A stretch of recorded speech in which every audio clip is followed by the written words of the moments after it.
if it's true that Janet Yellen is laying the groundwork for a rate hike and a limited rate hike at that, in other words, that they might keep rates below what even some members might consider to be adequate levels to Kevin Giddis now, and whether that could mean that we still have rates very low, maybe for a while.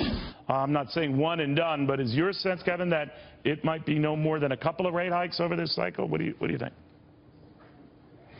Yeah, I think so, Neil. I don't think there's any real point where the economy is and where inflation is currently, and probably where it's heading, to think that the Fed would do any more than 1 or 2 rate increases in this cycle.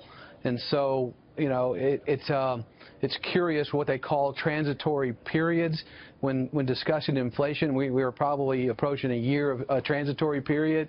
I don't know what the next phase of this is, but, you know, without much inflation, it's hard to think that the Fed will do a whole lot with a rate increase. Do you expect there to be a lot of members on the Federal Open Market Committee who doubt that this is the time to do it? We talked about the Chicago Federal Reserve president who sees the pace eventually going toward higher rates, but doesn't want to see it right away in 2 weeks.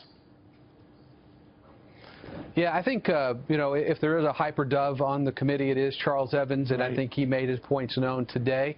Dennis Lockhart was certainly a dove and probably still is, but all but voted for one today in a speech. So I think the committee is slowly turning towards the obvious, unless we get some kind of crazy number out of the employment on Friday, that the Fed is going to go in 2 weeks in almost a consensus way.